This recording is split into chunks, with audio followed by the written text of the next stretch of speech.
What I am about to share with you is something that was once erased from history, burned out of the records, and silenced by force. People were killed simply for speaking it aloud. Whole communities were hunted, their voices destroyed, their wisdom buried. Yet truth is not so easily destroyed. Even when flames consumed the bodies that carried it, even when fear spread across nations to silence it, a spark survived. That spark hid itself in silence, in symbols, in whispers passed down, waiting for the right time to awaken again. And now, here in this moment, you are being invited to feel it with your own soul. This is not ordinary information. It is not another theory or story. It is something far older, far deeper, and far more dangerous to those who build power on control. This knowledge was almost wiped from the earth, but it still pulses like a secret heartbeat. While the Cathars were being slaughtered, while fire consumed them for refusing to bow, a forgotten master left behind a code that no blade, no decree, no flame could erase. His name was it, and his teachings are not just words but keys. Keys that open locks inside you that you never even knew were closed.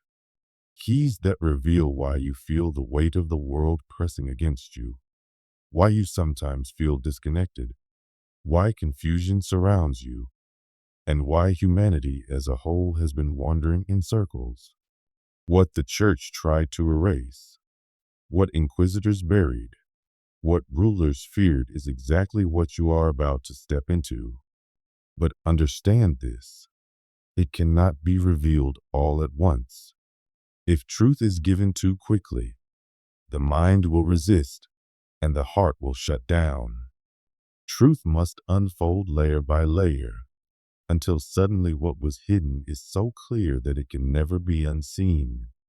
This is why if you stay with me, if you hear this until the end, you will understand why the Cathars died without fear, why they faced the flames and still smiled. They held a secret so powerful it changed everything, and it begins right here with what you are about to hear. The Cathars believed the world we see is not the real world. The eyes do not see the essence of things. They only show the mask. To see truth, one must see with inner light, the light of the soul. Without that, you remain trapped in illusion. They taught that the material world itself was not a blessing, but a prison. Not a prison of chains and walls, but something far more subtle. It was a prison of repetition, of flesh and time, of birth and pain, of desire and death, of forgetting and returning again. An endless cycle carefully designed to seem real, but at its heart, only a game of illusion. And the architect of this game was not the God of love, freedom, and light. It was a false god, a dark architect who demanded worship, but was blind to truth. This false creator was known by the Cathars as the Demiurge, an ancient name passed down through Gnostic tradition. He was not the true source, but a forger of the sacred, an imitator who wrapped souls in a golden cage filled with rules, pleasures, desires, and fears, keeping them distracted and asleep. This demiurge feeds on ignorance. He appears in doctrines, institutions, and dogmas to look divine while hiding his true nature. He is the ruler of illusion, the prince of this world, the one Jesus spoke of when he named the ruler of darkness. He is arrogant, hungry, blind, and obsessed with worship. Teach also described this being in the Emerald Tablets, calling him the Lord of Darkness. He explained that this ruler does not have a body but moves through forms, controls symbols, manipulates language, and holds power through invisible chains. These chains are not made of iron. They are chains of forgetfulness, chains of unresolved desires, chains of unconscious repetition. They bind souls lifetime after lifetime, trapping them in cycles of suffering. And what is remarkable is that the Cathars, centuries later, described the same reality without ever reading these Hermetic texts. They knew by experience what is had already recorded. Alchemy also spoke of this figure, calling him the false king of the world, a power that governs appearances, promising freedom through wealth, obedience, or glory, but in truth only creating deeper slavery. It is gold that rots, fire that does not purify. This force builds religions that sell salvation, systems that produce guilt, societies that keep humanity enslaved to fear. And this is why the Cathars were hunted, not because they denied God, but because they exposed the impostor. They revealed that the true prison was not physical but vibrational. Humanity is born into an energetic field of forgetting, growing up believing that suffering, competition, scarcity, and death are natural. But they are not natural. They are symptoms of a reality manipulated by a false hand. Zeus spoke the same warning. He told humanity to flee the darkness and seek the light. For once you truly find the light, you will never again be a slave. These are not just poetic words. They are a direct call to awaken. For you cannot escape a prison until you first realize that it exists. Yet the Cathars went even further. They discovered a secret flaw in the illusion, a weak point in the system, a hidden way out that even the dark architect could not erase. They found a gap, a living vibration, a sacred language that opens the door out of the cycle of forgetting.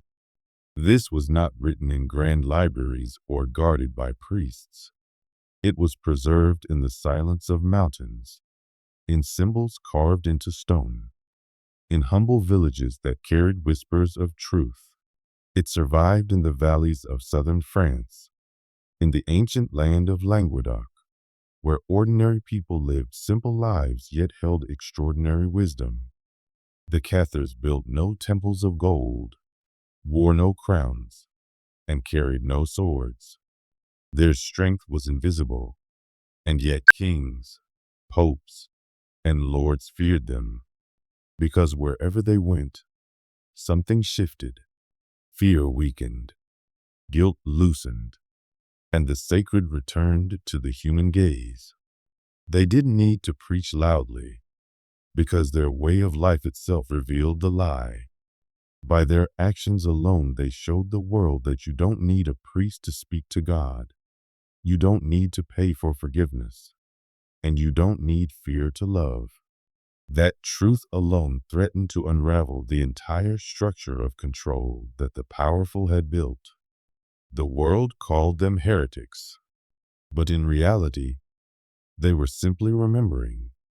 They didn't invent a new religion. They only reconnected with something eternal, a truth already written in the human heart. They remembered what he had spoken, what Hermes had encoded, what the alchemists had hidden behind symbols and metaphors. They remembered that before a soul can rise into the light, it must dissolve the noise of the mind and the hunger of the ego. This was the first step of initiation, the sacred emptying, the return to the 0 point. The Cathars practiced this not as ritual, but as life. They fasted not because a rule told them to, but because they knew that a lighter body makes it easier to hear the soul. They refused political oaths not because they hated the world, but because they knew their allegiance was only to the source. They wore no robes or insignias because they knew holiness was not clothing but being. They were known as the good men and good women, not because of a label, but because their lives reflected light. Their words were simple, their actions quiet, but their presence spoke louder than any sermon. They carried no weapons, yet their silence cut deeper than any blade.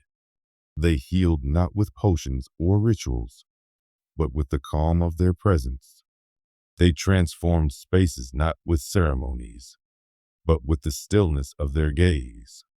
They understood that light does not need to advertise itself. It simply shines. And wherever it shines, falsehood dissolves. Because of this, they were unstoppable. Even when threatened, they did not bow. When cursed, they blessed. When expelled, they walked away without hatred. When slandered, they did not defend themselves. Anchored in something eternal, they held a strength that no fire, no sword, no decree could destroy. They carried within them a truth older than kings, older than churches, older than death itself. And that truth is the same truth waiting for you now. That the prison is not absolute, that the chains are not unbreakable, that the cycle is not endless. There is a flaw in the illusion, a door hidden in plain sight, a vibration that cannot be erased. Once you see it, once you feel it, you are never the same again. People called it heresy, but the Cathars knew it was not rebellion or invention. They were not trying to create a new path. They were remembering what the world had lost. That memory, buried beneath centuries of illusion, would sometimes break through like lightning in the night, sudden and undeniable. And when it did, everything shifted. There was a moment when remembering became complete, when the veil between worlds was torn, when time itself seemed to pause, and the soul rose above the cage of flesh and shadow. That moment had a name, but the name was never enough to contain it. They called it the consolamentum, yet it was not merely a word. It was a fire. It was both feared and sacred, the right at the heart of their way. Outsiders saw danger, perhaps madness, but those who truly understood knew it was the most real thing in the world. The consolamentum was not an imitation of baptism, not a ceremonial gesture to soothe conscience, not a performance to be witnessed. It was an act of transmutation. It was a threshold, a crossing, a death and a birth woven into one. When someone received it, their life did not continue as before. Something fundamental was broken and remade. Their fears fell away. Their desires dissolved. Their attachments lost their hold. The body still moved and breathed, but it was no longer a prison. It became a doorway through which spirit could move freely. It was as if the soul, finally awake after long captivity, whispered, "I remember who I am." And this awakening could never be forced. It was not something an authority could impose, not something demanded by rule or law. It had to be chosen. The initiate had to ask for it, and asking meant surrendering everything: family, possessions, ambition, comfort, pride, and most of all the old self that clung to them. These had to be released. One had to die before the body died. And this death was no metaphor. It was the emptying of everything false, the dismantling of the mask, the letting go of all identity built on illusion. What remained was essence. What was born was spirit, conscious and alive inside flesh. This mystery was not only spoken by the Cathars. Hermes Trismegistus, in the Corpus Hermeticum, described two births of man. The first birth was physical, tied to flesh, instinct, and illusion. The second was spiritual, vibrational. The awakening of the divine within the human. He said, "Blessed are those who purify themselves, for they shall be regenerated and shall see the divine with the eyes of the heart." This second birth was exactly what the Consolamentum enacted, and its fruits could be seen. People who received it seemed changed, luminous. Witnesses spoke of radiance in their bodies, lightness in their steps, wisdom in their eyes. It was as though their very presence had become a bridge between earth and heaven. They could not lie. They could not hate. They could no longer belong to the old world of shadows. They had crossed over, and there was no return. Alchemy describes this transformation as rubedo, the reddening, the stage when after dissolution and purification the hidden gold appears. It is the fixing of the light when the soul no longer leaks away, when spirit no longer dissolves into form. The emerald tablets of Thoth speak of the same moment, describing an invisible fire, not a fire that consumes flesh, but a fire that awakens essence. Thoth said, "Seek the hidden fire, the one that lives without form and burns within silence. For this is the fire that opens the gates of eternity." The Consolamentum was the lighting of that fire. It could not be seen by the eyes, but it could be felt. It could be transmitted from one awakened soul to another. And once lit, it could never be put out. Not by death, not by destruction, not by fire itself, for what was lit belonged to eternity. The Cathars believed this fire came from beyond the visible world. It crossed dimensions, carrying memory into the heart of each soul. And once awakened, it was eternal. The body might perish, but what had been touched could not. And this fire was not theirs alone. It appears again and again in different ages and different traditions. Even in the oldest teachings of Thoth, it is not the property of one path. It is the eternal reminder that within every being something divine still breathes, even under the heaviest weight of forgetting. This was the core of their faith. The soul is not born in sin. It is born in light. It is not a mistake to be corrected, not something to be punished into worthiness. It is a spark of the divine, a ray of source, trapped in a prison of illusion. The world itself is a carefully woven captivity designed to make the soul forget. But sometimes, by grace or by fire, the soul remembers. And when it remembers, everything changes. The Cathars did not speak of salvation as reward or damnation as punishment. They spoke of memory. They spoke of awakening. It could not be taught in words, only known in the silence of the heart. It came like lightning, sudden and silent, making the heart beat with recognition. This is true. I have always known this. That remembering was the spark. And when the spark remembers, it moves. It vibrates differently.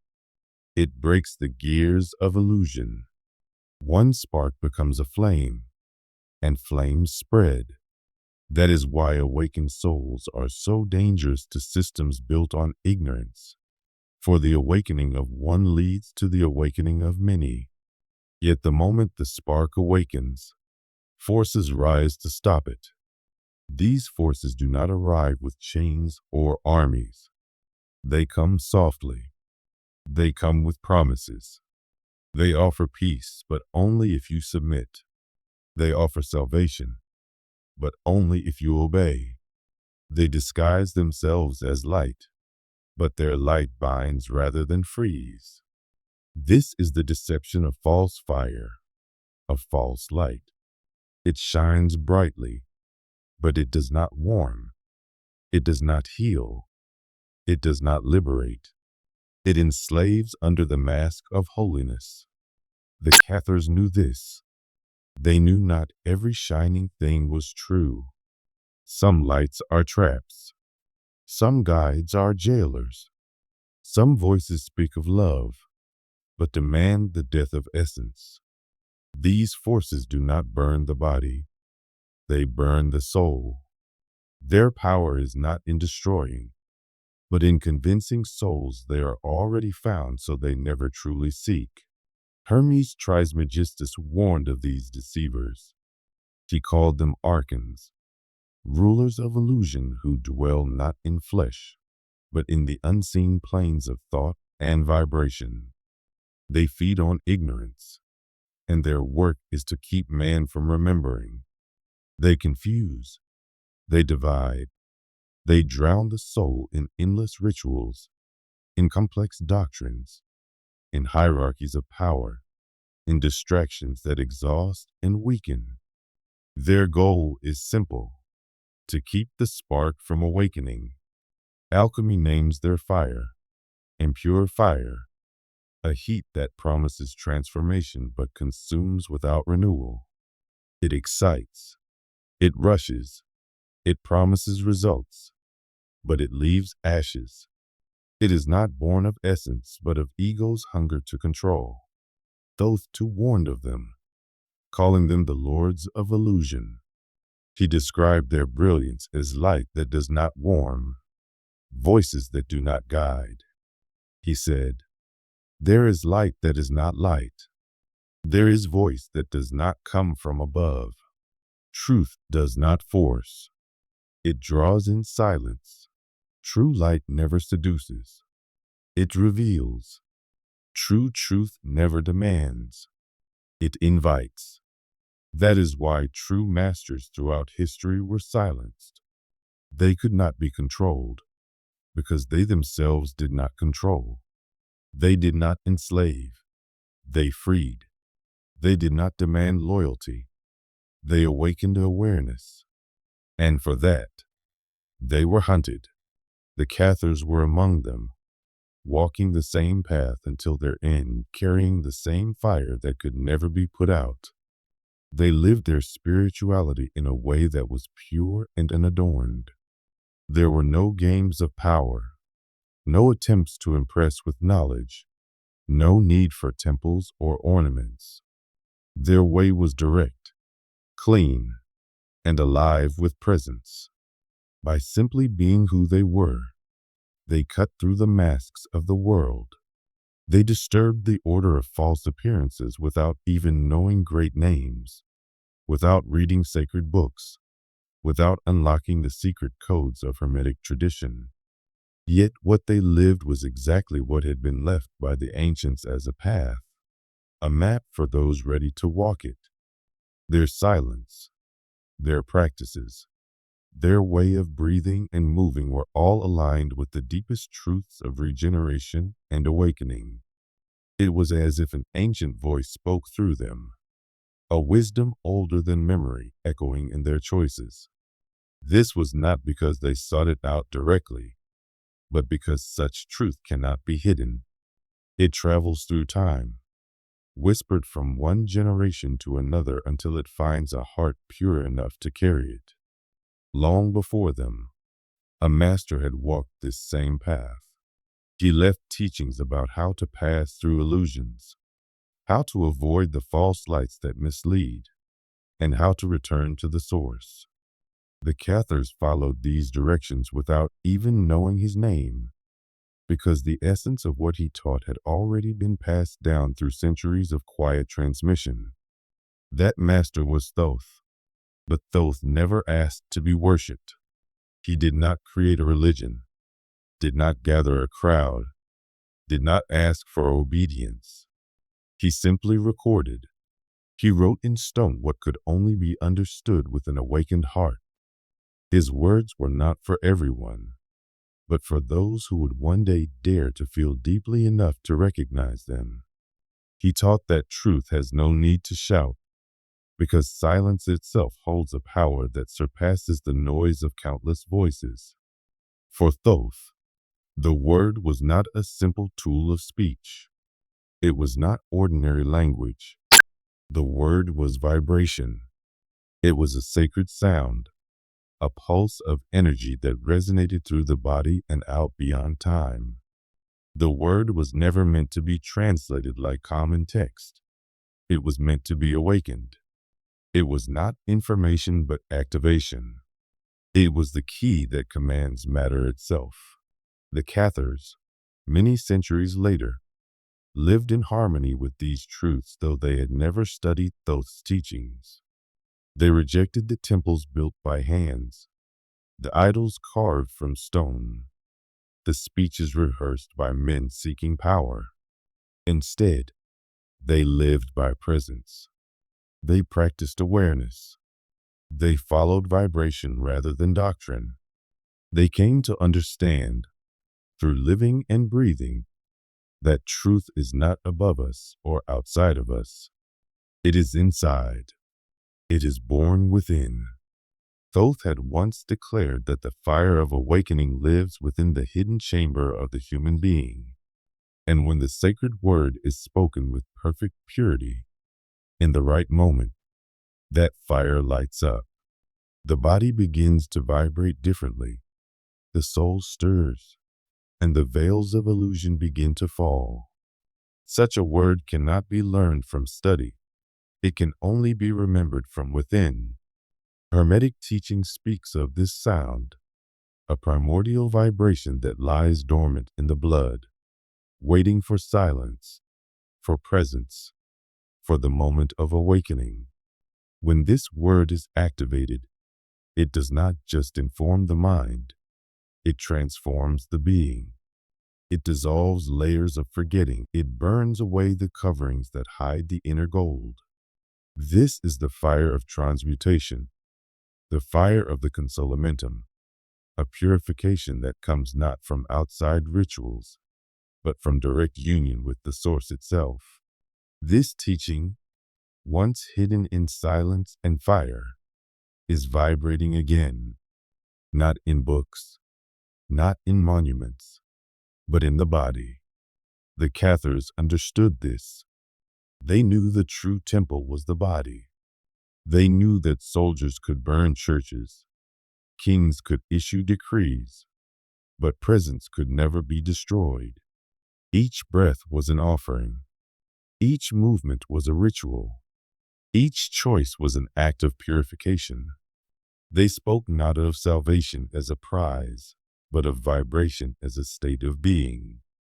Thoth, in the emerald tablets, spoke of 7 inner chambers that can only be entered through sound, through frequency, through the alignment of body and spirit. The body was never a curse, never a prison.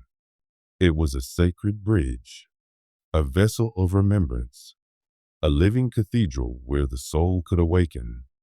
Alchemy called this the white work, the stage when the seeker empties themselves of dogma, of distorted memory, of ego. In that emptiness, the word becomes pure command, not command in the sense of control, but an energetic code that reshapes the field of life around it. When the inner frequency is aligned, the world responds to it. Speech becomes real, carrying creative power. It is in this state that the silence of the Cathars meets the word of Thoth. And this meeting does not only belong to the past.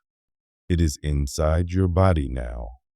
There is a point within you where silence and the word converge, waiting to be reawakened. When it ignites, illusions dissolve, not with effort, but as mist dissolves when touched by sunlight. What seemed to be reality reveals itself to be only a layer. The Cathars saw that the end of the world was not tragedy but revelation. It was the moment the veil would be torn, when clarity would return, when light would gather itself again. Matter was not evil for them. It was condensed forgetting temporary form. The body, time, flesh, all of these were symbols. The true end was not death, but awakening. Thoth called this return the one light, the state beyond time, beyond division, beyond the endless noise of identity. A state where the word becomes so silent it merges completely with light. Hermeticism calls it the return to the one, the end of multiplicity, the realization that we were never separate from the source. The fall was a dream, and awakening is simply opening the eyes. Alchemy called this the philosopher's stone, not a physical substance, but a state of being. The recognition that the inner gold was always gold. It endured the fire. It passed through dissolution. It bore the weight of lead, but it never ceased to be gold. When this realization dawns, it is irreversible. Nothing can take it away. Nothing can imprison it again. The Cathars were not defeated. They were seeds. They were called heretics, persecuted, silenced, and burned. But what they carried could not be destroyed because it was not a doctrine, not a book, not a system. It was vibration. It was living truth. Thoth had written that light cannot be extinguished, only forgotten. The Cathars died in peace because they knew this. They knew that one day, someone, somewhere, would remember. Someone would feel that vibration and answer it, not with violence, not with hate, but with presence. That someone is you. Hermetic wisdom says that to know is not enough. You must embody. Truth does not transform you because you read about it. It transforms you when you become it. When every gesture is a memory of what cannot be put into words. Alchemy says true gold does not shine. It transforms. You do not have to repeat the life of the Cathars or retrace the steps of Thoth, but you can continue what they began. You can be flame in a world that sleeps. You can be the light that awakens without force, the fire that burns only what no longer serves. Now the torch is with you. The fire they tried to extinguish has risen again in your awareness. If you have felt this, it is because something within you remembers, something that cannot be forgotten again. The flame still lives.